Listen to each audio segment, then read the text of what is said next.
In a few weeks in May, my oldest child will graduate from college. I don't know how that happened. Yeah. You're applauding because I won't have tuition payments anymore. No, I have another one. And graduating from college, that is a big transition. Yes, you want them to get a job. That really helps. But it's a big transition because eventually they've got to face the question, what am I doing with my life? No longer is it, well, I'm going to sophomore year, I'm going to junior year.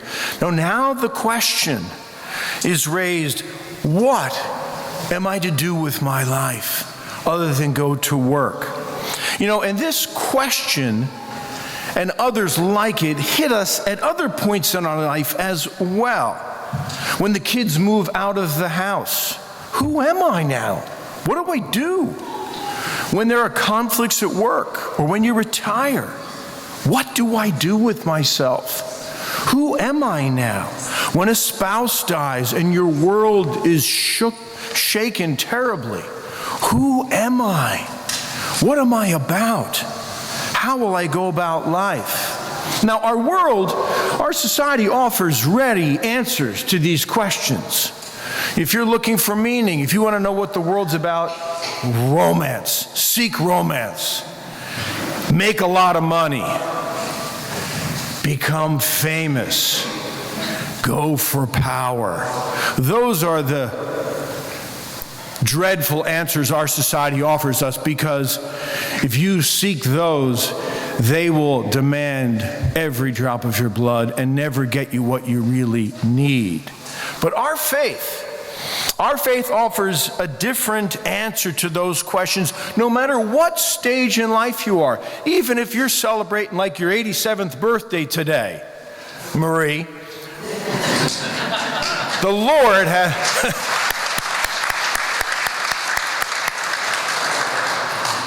Our faith has an answer, even at 87, or whether you're 5 and just had your first communion.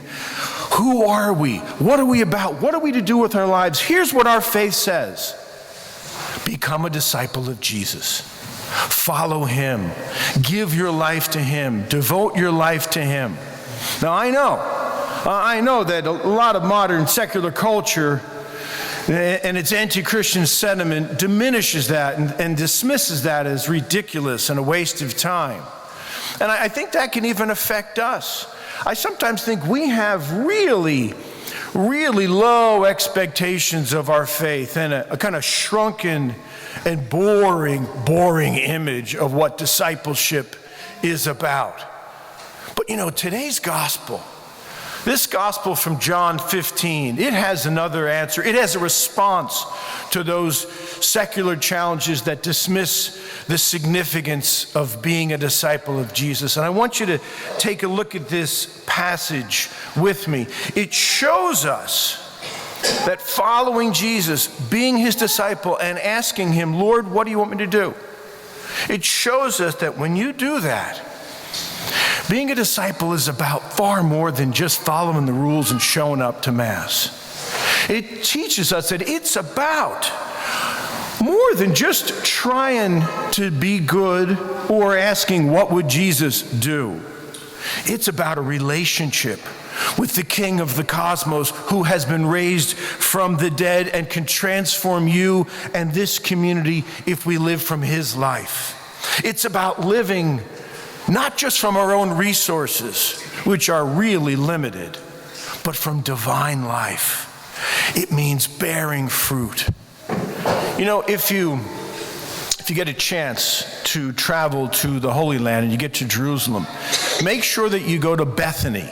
It's about 2 miles from the old city of Jerusalem. You just go around the Mount of Olives. It's a tiny little village. I swear once I think I met Martha or Mary there.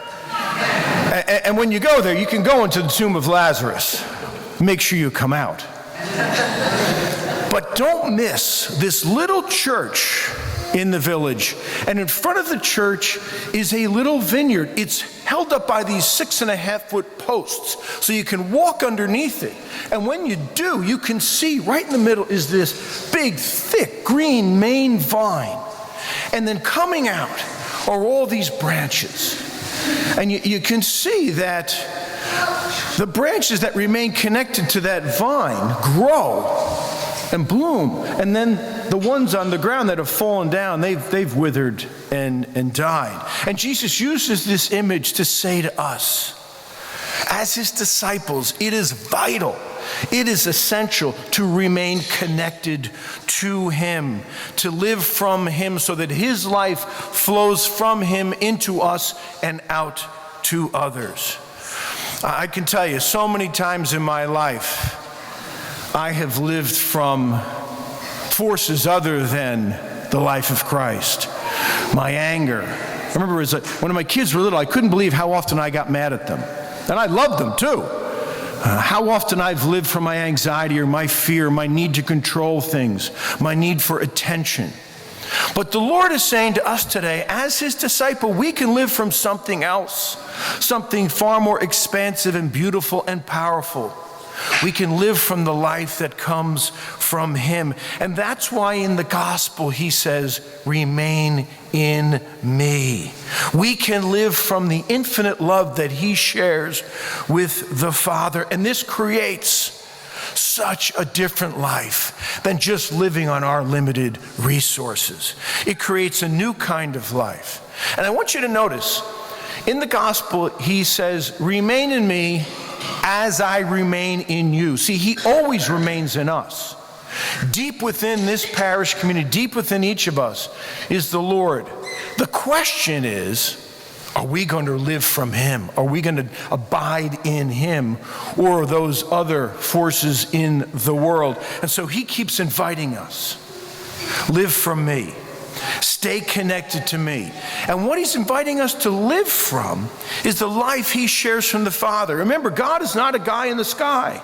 God is more like the infinite field of divine love, this exchange of love, God from God, light from light. It's this infinite exchange of life and love between the Father and the Son, and we have access to that. We can live from that.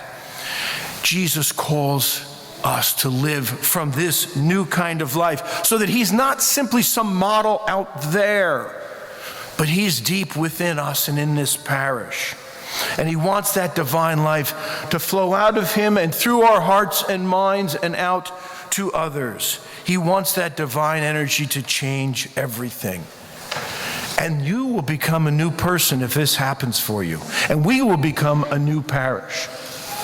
Now, if you do get to Bethany, and you're there in June, you're walking under that vineyard, you'll start to see great big clusters of grapes, 5, 6, 7, 10 of them hanging heavy. Because the vine, the branches that are connected to the vine bear much fruit. And you see, my friends, if we stay connected to the risen Jesus, we will bear much fruit. He will give you gifts, charisms, new abilities, new capacities to participate in his mission, because we are co-responsible for his mission. It doesn't just rely on Father and the deacons. Everybody is responsible, and the Lord wants to give you his life and give you charisms so that we all bear fruit. Let me close with one story. Joan had attended a recent evangelization retreat. And as time went on, she started to notice something changing in her. She started to desire to pray more and get closer to the Lord. And eventually she was moved to get involved with the St. Vincent de Paul Society in the parish and get involved in helping the poor. And suddenly she found herself organizing with people to create a shelter for battered women. You see, she had started to live from the life of Christ. And all of a sudden, new desires and new gifts and new fruit were emerging in her life. So who am I? What am I supposed to do with my life? Be a disciple of the Lord. Ask him. He will tell you. And you will find that he will give you back your life filled with new things so that you are living a life you could never have imagined.